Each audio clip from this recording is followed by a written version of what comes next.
بسم الله الرحمن الرحيم. الحمد لله رب العالمين، والصلاة والسلام على رسول الله وعلى آله وصحبه أجمعين، وبعد.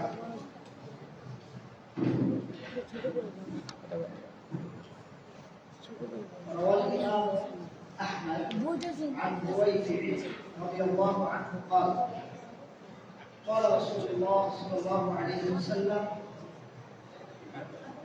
يا بويفع، لعل الحياة ستمر بك فأخبر الناس أن من عقد لحيته أو تقلد وترا أو استنجى برجيع دابة أو عزم فإن محمدا بريء منه. أخرجه أحمد وأبو داود. حديث أبو داود صدق حديث.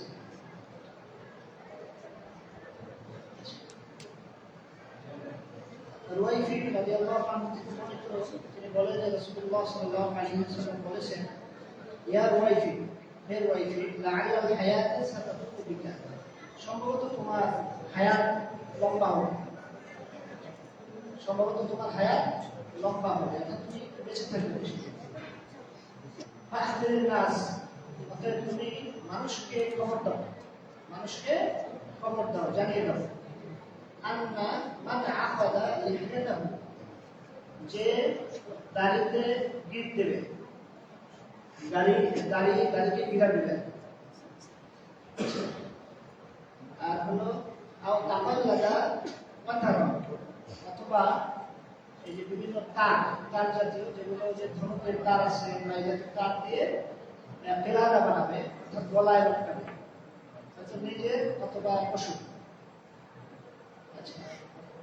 আও ইস্তানজা বিরজি'i দাব্বাতিন, অথবা চতুষ্পদ প্রাণীর গোবর মল দ্বারা ইস্তেঞ্জা করে, অর্থাৎ প্রসাব পায়খানা করে ব্যবহার করবে এই হিসাবে, নিরাপদ হিসাবে।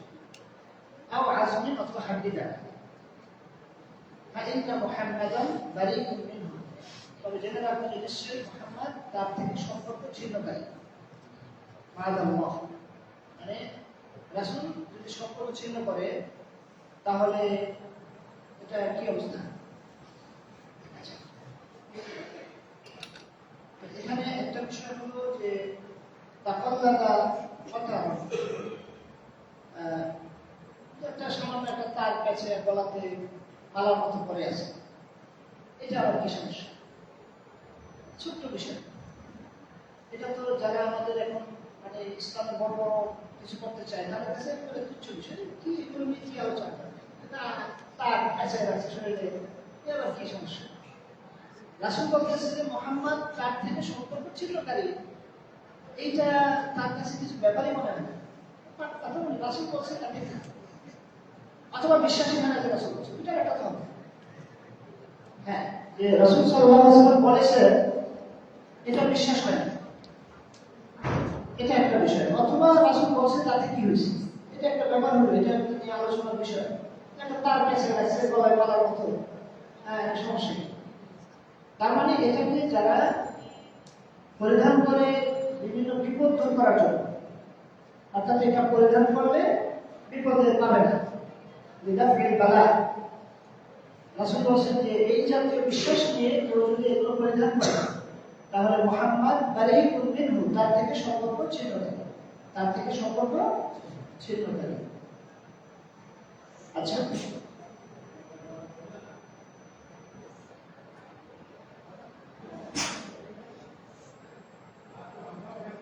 তাহলে এখানে আমাদের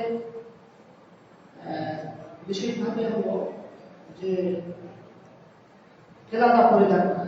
এতে হতে পারে যে অনেকে আমাদের এই যে দেখেন যে হাতে পায়ে বিভিন্ন পরিধান করে,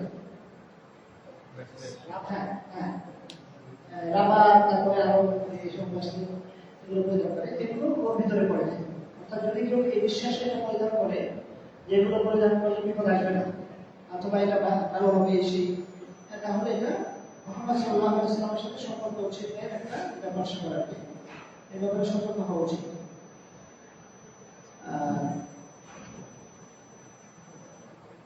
وعن سعيد بن جبير قال, সাঈদ ইবনে জুবাইর রাদিয়াল্লাহু তাআলা আনহু থেকে বর্ণিত, তিনি বলেছেন, মান কাতাআ তামিমাতান মিন ইনসান, অর্থাৎ যে কোন মানুষ থেকে তাবিজ কেটে দিল, কানা কাইদি রাকাবাতি, এই তাবিজ কেটে দেয় এটা যেন সে একটা গোলাম আজাদ করার সওয়াব নেয়।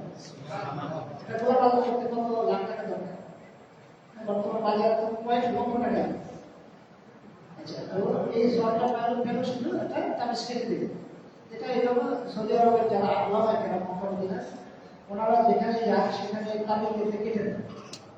এখন যারা বড় বড় শেয়ার নিয়ে আসে ওনারা এখানে চিন্তাই করে তাবিজ ব্যাপারটা কেমন দেখা যায়। হ্যাঁ, তো সেখানে এই অর্থাৎ রাসূল সাল্লাল্লাহু আলাইহি ওয়াসাল্লাম এই কথাটা তার কাছে পাঠ কথা মনে হয়েছে। এই তো ব্যাপার রাসূল বলছে তাতে কি হয়েছে? আমরা এত বড় বড় ইসলামের কাজ করি, আমি বিশাল কিছু, আমি এত বিশাল মসজিদ করছি, এত বিশাল মাদ্রাসা করছি, আমি আজীবন কোরআন পড়াইছি, তাফসীর পড়াইছি, হাদিস পড়াইছি, মুফতি, তারপরে আমি ইসলামের জন্য জীবন দিয়ে ফেলাই, রাষ্ট্রের ভিতরে ইসলাম কায়েম করা হয়। তাহলে আমি ইফতার করতে করতে মুফতি ফজর দিয়ে জীবন পার করে দিয়েছি, আমার বিশাল খানকা আছে। রাসূল বলছে এই কথা এটা কি হয়েছে? অনেকটা তার বাস্তবতা হলো এটা, যে এগুলো কোনো ব্যাপারই না, এগুলো কোনো ব্যাপার ছোটখাটো বিষয়, এগুলো নিয়ে মক্কা মদিনা আলোচনাকে এই জন্য তারা বলে যে এগুলো ঘাটবো না, জ্ঞানের প্রবলেম দুনিয়া বোঝে না, এই সমস্ত নিয়ে আসে। আমরা তো বিশাল বিশাল কাজ করি। আমরা কেউ আছে যে একেবারে ফানা ফিল্লা হয়ে আল্লাহর সাথে মিশে যাই, মুখে একেবারে আল্লাহর সাথে মিশে যাই। আর কেউ আছে যে আমি একেবারে ইসলামের রাষ্ট্রের একেবারে ইয়েতে কায়েম করে দেবো, তারপরে ইসলামী অর্থ ব্যবস্থা একবার ইসলাম শুরু করতে অর্থ ব্যবস্থা প্রতিষ্ঠা করে, মানে বিশাল বিশাল কাজগুলো তারা করে। কিন্তু রাসূল সাল্লাল্লাহু আলাইহি ওয়াসাল্লাম কেন এই ছোট ছোট কথাগুলো বলছে? এটা তাদের কাছে মনে হয় যে এগুলো ছোটখাটো বিষয়, তুচ্ছ বিষয়, এগুলো নিয়ে আলোচনা কেন? এটাই হলো বর্তমান মুসলিম সমাজের সবচেয়ে ধ্বংসাত্মক রোগ। অর্থাৎ রাসূল সাল্লাল্লাহু আলাইহি ওয়াসাল্লামের কথাটা তার কাছে কোনো মানে মূল্যহীন, যেটা তার ভালো লাগে, তার মানে চিন্তার সাথে মিলে যায় সেটাকে সে প্রচার করে, আর যেটা তার চিন্তা চেতনার সাথে মিলে না সেটাকে সে তুচ্ছ ভরে মুখ ফিরিয়ে দেয়, এটা জানার আগ্রহ করে না, প্রচার করার প্রয়োজন মনে করে। এটাই হলো এই বর্তমান জমানা যারা দাওয়াত ও তাবলীগের কাজ করে, যারা ইসলামের সেবা করে, খেদমত করে, ইসলাম প্রতিষ্ঠার কাজ করে, তাদের সবচেয়ে বড় ফিতনা হলো এটা। তারা এই ফিতনায় আক্রান্ত যে রাসূল সাল্লাল্লাহু আলাইহি ওয়াসাল্লামের হাদিসগুলো তার কাছে মনে হয় ছোট্ট একটা বিষয়, তুচ্ছ তাচ্ছিল্য করে এগুলো জানানো, শেখানো কোনো প্রয়োজনই মনে করে না। তারা আছে ইসলাম প্রচারের দিকে, কেউ আছে ফানাফিল্লাহে ওয়াহদাতুল ওজুদে, কিভাবে আল্লাহর সাথে মিশে গিয়ে একবার অস্থির হয়ে লাফালাফি করে, এগুলো নেই। রাসূল কি বলছে এগুলো আমাদের জানার সময় আছে। এই হলো বর্তমান মুসলিমদের অবস্থা। তো এটা এরপরে হাদিস ওয়ান সাইদ ইবনে জুবাইর قال সাইদ ইবনে জুবাইর রাদিয়াল্লাহু তাআলা আনহু থেকে বর্ণিত, তিনি বলেছেন মান কাতাআ তামিমাতান মিন ইনসান, অর্থাৎ যে তাবিজ কেটে দিল মিন ইনসানের কোন মানুষ থেকে। আচ্ছা, কানা কাইদি রাকাবাতি, এটা তো আমি পড়েছি। ওয়ালাহু আন ইব্রাহিম, আচ্ছা ওয়াকি থেকে আরেকটা আসার বর্ণিত হয়েছে ইব্রাহিম থেকে, ইব্রাহিম নাখঈ। আচ্ছা, কানু ইয়াকরাহুনা আত-তামাইমা কুল্লাহা মিন আল-কুরআনি ওয়া গায়রিল কুরআন, যে তারা সকল ধরনের তাবিজ, কোরআনের হোক অথবা কোরআন ছাড়া হোক, সকল ধরনের তাবিজকে তারা পছন্দ করতেন। এই আপনার ইব্রাহিম নাখঈ থেকে এই আসারটা বর্ণিত যে সাহাবায়েরা এই সবগুলোকে পছন্দ করতেন, সবগুলোকে পছন্দ করতেন, সেটা কোরআনের হোক অথবা কোরআন ছাড়া হোক।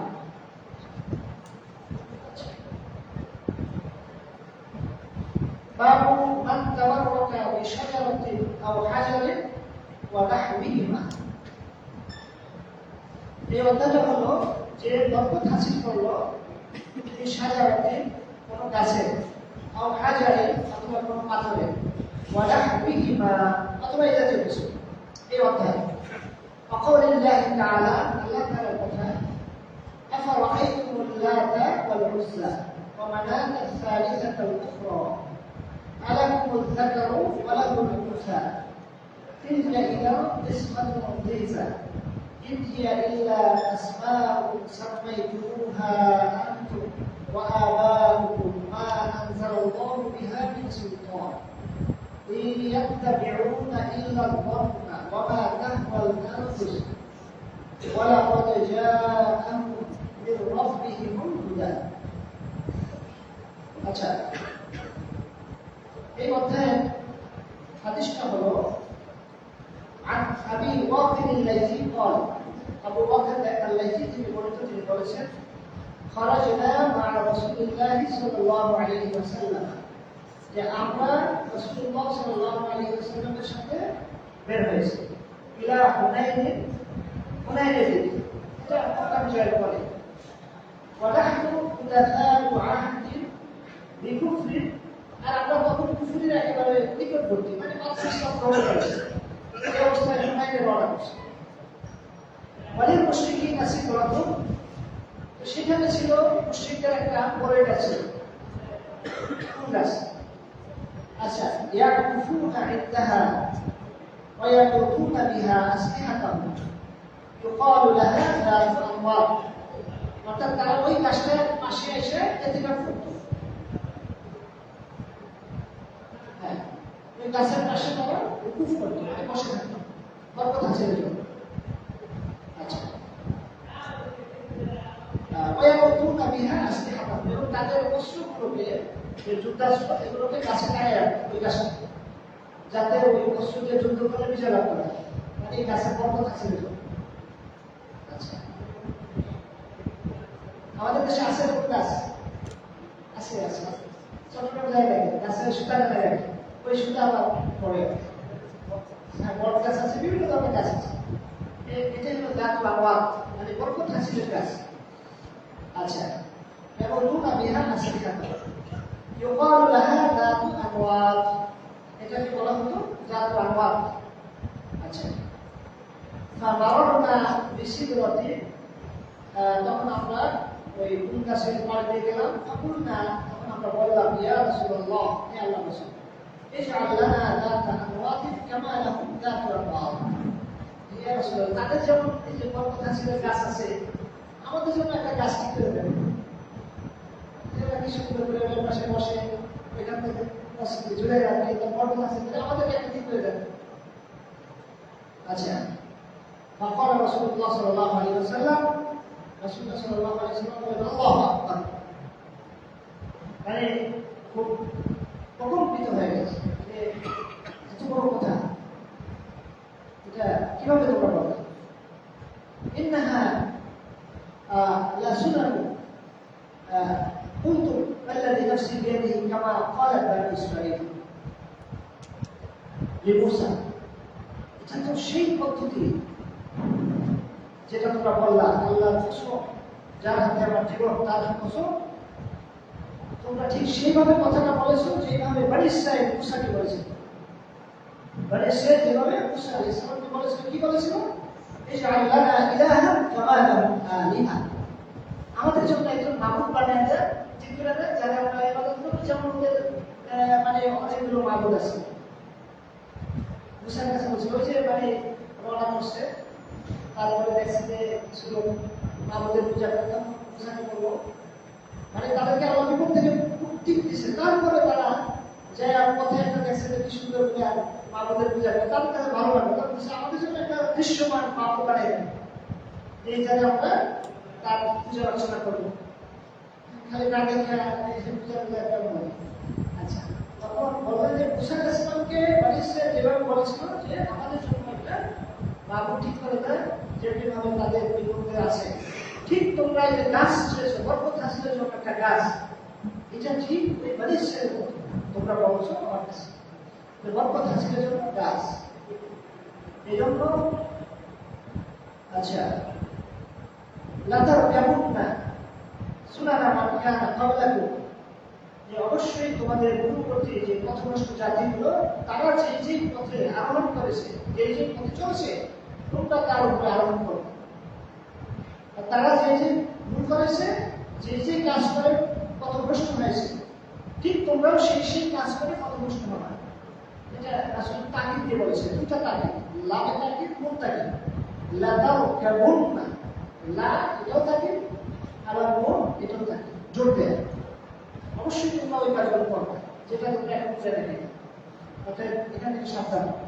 রাওয়াহু তিরমিজি ওয়া সাহহাহু, এই হাদিসটি বর্ণনা করেছে ইমাম তিরমিজি এবং হাদিসটিকে সহিহ বলে তিনি মত দিয়েছেন। তো এখান থেকে আমাদের যেটা জানার বিষয় যে বরকত হাসিলের জন্য কোনো কিছু নির্ধারণ করার অধিকার কারো নাই। যদি কিনা আল্লাহ বলে যে হ্যাঁ এটার ভিতরে বারাকা আছে, যেমন জামজাম এটার ভিতরে বারাকা আছে, তারপরে আর কিছু আছে যেমন আজবা খেজুর, এটার একটা বারাকা পড়িত আছে। সেগুলোর ব্যাপারে স্পষ্টভাবে কোরআন এবং সুন্নাহয় বারাকা আছে। এটা ছাড়া কেউ যদি কোনো ব্যক্তি ব্যবহৃত জিনিস থেকে বারাকা অর্জন করতে চায়, অথবা তার সাথে মুসাফা করে বারাকা দিতে চায়, হ্যাঁ তার কাছে মাথার উপরে একটু বারাকা দিয়ে দেয় চায়, এটা শিরক। এই অধিকার কারণ নাই। একটা গাছ নির্ধারণ করে তারা তো কোনো শিরক করতে চায় না। সাহাবীরা তারা চেয়েছিল কি যে তারা যেন গাছদের সাথে অস্ত্র লটকিয়ে বরকত দেয়, আমাদেরকে আপনি একটা ঠিক করে দেন, আমরা তাকে তো ব্যবহার করবো না, যেখানে আমরা বরকত হাসিল করবো। রাসূল বললেন যে এটা হলো ইলাহ, তুমি যে গাছটাকে এইভাবে বরকত দেওয়ার জন্য নির্ধারণ করবা তাকে মূলত মাবুদ করে। যেমনি ভাবে বলেছে মাবুদ চেয়েছে। আচ্ছা, তাহলে এখান থেকে কোথায় কোথায় বরকত দেয়? তাই আপনাদের বরকত দেয় যে আপনার দশটা মসজিদে একটা একটা দেওয়ালের সাথে পিছনের দেওয়ালে কার্পেটের একটা টাকা গেছে, এটা আব্দুল কাদের জিলানী এটা ব্যবহার করতো সেই মসজিদে। এখন এই কার্পেটের উপরে এসে তারা হাত দিয়ে চুমা খেয়ে গায়ে বরকত দেয়। আচ্ছা, তো মূলত এই কার্পেটটাকে, তার ব্যবহৃত কার্পেটটাকে মাবুদ বানাচ্ছে এই হাদিসের বিষয়। তো এটা একটা বিষয়। এবং আমি অত্যন্ত আমি এখনো বিশ্বাস করতে পারি না, আমি ওলামায়ে কেরামের দৃষ্টি আকর্ষণ করছি। আমি শুনেছি যে দেওবন্দ মাদ্রাসায় নাকি একটা গাছ আছে, ডালিম গাছ। ওই ছাত্ররা বরকত হাসিলের জন্য ওই ডালিম গাছের নিচে বসে বসে নাকি কিতাব পড়ে, মানে বরকতের জন্য বিশেষভাবে ওই গাছটা নিচে যায়। এই ডালিম গাছটা নাকি মানে রাসূল সাল্লাল্লাহু আলাইহি ওয়াসাল্লামের আঁকা কি একটা ওইখানে এসে আসছে লাঠিতে, ওইখানে নাকি মাদ্রাসা সেই জাতীয় গল্প কাহিনী শোনা যায়। যদি এটা সত্য হয় তাহলে আমি অনুরোধ করবো আমাদের দেশের যে সকল ওলামায়ে কেরাম আছেন তারা এই বিষয়টা খতিয়ে দেখুন। যদি এই ডালিম গাছের বরকত মনে করেন ছাত্ররা, তাহলে এটা এই জাত আমাদের মতো হবে, যেটাকে রাসূল সাল্লাল্লাহু আলাইহি ওয়াসাল্লাম বলেছেন যে বনী ইসরাঈল যেভাবে ইলাহ সাব্যস্ত করেছে, ইলাহ চেয়েছে মুসার কাছে, তোমরা এই গাছের বরকত হাসিল করার জন্য তোমরা সেইভাবে ইলাহ চেয়েছো। যদি এটা সত্য হয় তাহলে ডালিম গাছটাকে ইলাহ হিসেবে গ্রহণ করা হয় এই হাদিস অনুযায়ী। এবং আমার মনে হয় যে এই ব্যাপারে এই গাছকে এইভাবে বরকতের জন্য নির্ধারণ করলে এটা যে ইলাহ হিসেবে গ্রহণ করা হবে, মাবুদ হিসেবে গ্রহণ করা হবে, এই ব্যাপারে আমার কাছে মনে হয় যে মক্কা মদিনার সকল ওলামায়ে কেরাম একমত হবে। কাবা শরীফের ইমাম, মদিনা শরীফের ইমাম সবাই একমত। তো এই বিষয়গুলো খতিয়ে দেখাবো। যদি সত্য হয় যে হ্যাঁ ডালিম গাছের বরকত নেয় ছাত্ররা, তাহলে খুব সহজ, সবাই বলে যে ঠিক আছে এটা ভুলে হয়ে গেছে, আমরা এর সাথে সতর্ক ছিন্ন করলাম, এই গাছটা কেটে ফেলব। তারপরে এটা যদি করেও থাকে অতীতে, এটার সাথে মুসলমানদের কোনো সম্পর্ক নেই, বাস এটা 2 বছর শেষ। কিন্তু দেওবন্দ মাদ্রাসার যে মানে খেদমত, এটা তো আর চলে যাবে না। তারা তো বিশাল খেদমত করেছে আমাদের ভারত, পাকিস্তান এবং বাংলাদেশে যে হাদিসের কিতাবগুলো পড়ানোর ক্ষেত্রে তাদের অবদান বেশি। তাহলে এত বিশাল অবদান থাকা সত্ত্বেও একটা ডালিম গাছের মহব্বতে যদি আল্লাহ কিয়ামতের দিন ধরে ফেলে যে তোমাদের তোমাদেরকে কে ওয়াহী নাযিল করছে যে গাছের কাছে বরকত আছে? তাহলে তো সেটা থাকবে না। তাহলে আমি বিনীতভাবে অনুরোধ করব, আপনাদের যে সম্মান মর্যাদা এটাকে স্বীকার করে, আপনাদের যে অবদান এই জাতির জন্য এটাকে স্বীকার করে বিনীতভাবে অনুরোধ করবো যে যদি আমার এই আলোচনা কারো দৃষ্টিতে পড়ে, আপনাদের সর্বোচ্চ ফোরাম এটা তুলুন এবং দেওবন্দ মাদ্রাসার অনুসারী যে সকল মাদ্রাসাগুলো আছে আমাদের দেশে, সকল মাদ্রাসার ছাত্র শিক্ষক এবং সকল ইমাম মুয়াজ্জিন তারপর মুফতি মুহাদ্দিস সবার কাছে বিনীত অনুরোধ, আপনারা আল্লাহর হস্তে এই বিষয়টাকে নিয়ে খতিয়ে দেখুন। যদি এই জাতীয় কোনো ইচ্ছা গঠিত থাকে তাহলে এই প্রকাশ্যে মাহফিলের মাধ্যমে ঘোষণা করুন যে এই জাতীয় গাছের বরকত অর্জন করা বা এই জাতীয় প্রচার করা এটা সম্পূর্ণ ইসলাম বিরোধী কাজ, এর সাথে আমাদের কোনো সম্পর্ক নাই। যদি হয়ে থাকে তাহলে ভুলে হয়ে গেছে, আমরা তবা করব। আর যদি না হয়ে থাকে তাহলেও ক্লিয়ার করব যে না এই জাতীয় কোনো ঘটনা এগুলো মিথ্যা, তাহলে জাতি মুক্ত হলো। আর যদি এই ব্যাপারে আপনারা উদ্যোগ না নেন তাহলে হয়তো বা দুনিয়াতে কিছু হবে না, কিয়ামতের দিন যখন আর ফিরে আসার সুযোগ থাকবে না, তখন আল্লাহ জিজ্ঞেস করবে না যে তুমি কি দেওবন্দের ডালিম গাছের সাথে সম্পর্ক রাখছো কি রাখো নাই, এটা কিন্তু জিজ্ঞেস করবে না। জিজ্ঞেস করবে যে তুমি ডালিম গাছের বরকত হাসিলের জন্য কোনো গাছকে মানে পূজা করছো কিনা, এটা জিজ্ঞেস করবে। সেটা দেওবন্দ অথবা এই বাংলাদেশের কোথাও এটা কিন্তু ধরবে, কিন্তু এটার সাথে যদি কোনো সম্পর্ক না থাকে, কথার কথা যদি আমরা ওটা হিন্দুস্তানকে ভুলে যাই, হিন্দুস্তানের কোনো কিছুর সাথে আমার সম্পর্ক নাই, আমি যদি এক আল্লাহর তাওহীদ বিশ্বাসী এবং এক রাসূলকে মেনে চলি, কোরআন সুন্নাহকে মেনে চলি, আর কারোর সাথে সম্পর্ক নাই, তাহলে কি কিয়ামতের দিন আল্লাহ ধরবে যে এই তুই অমুক জায়গার সাথে সম্পর্ক রাখছিস না, ধরবে? অমুক দরবারে যাস না একা, অমুক মানে খানটায় যাও না একা, ধরবে? ধরবে না। কিন্তু যখন এই যাওয়ার কারণে এদের নিজেদের সন্দেহ এবং আশঙ্কা তৈরি হয় তাহলে তো এটা বিপদ। কিন্তু আপনি যদি না ধরেন তাহলে আল্লাহ ধর্মটা যদি কিনা আপনি তাওহীদের উপর থাকেন এবং সুন্নাহর উপরে চলেন এবং পাঁচ ওয়াক্ত সালাত ঠিকমতো আদায় করেন নবীর তরিকায়, তাহলে আপনাকে কেউ আটকাতে পারবে না জান্নাতে যাওয়ার ক্ষেত্রে। কিন্তু আপনি যদি এর সাথে ভালো কাজের সাথে ওই জিনিসগুলোর সাথে সম্পর্ক রেখে এই জাতীয় গাছের পূজা, কার্পেটের পূজা, মানে যারা আব্দুল কাদের জিলানীর ভক্ত তারা আব্দুল কাদের জিলানীর কার্পেটের পূজা করে, কার্পেটকে মাবুদ হিসেবে গ্রহণ করেছে। আর দেওবন্দের বিষয়টা আমি জানি না, আমি না জানি বলা ঠিক হবে না, তবে এটা শুনেছি, এটা আমি মনে করি সত্য না, আমি বিশ্বাস করতে চাই যে এটা সত্য না। কিন্তু এই গল্পগুলো চালু আছে সমাজে, এই গল্পগুলো ভেঙে দেওয়া দরকার যে না এটা যে কোনো গাছ গাছটা না, গাড়ি গাছটা এসে আমাদের সামনে পড়ে না, কখনই পড়ে না, এটা ঘোষণা করা দরকার, তাহলে মুসলমানরা বেঁচে গেল।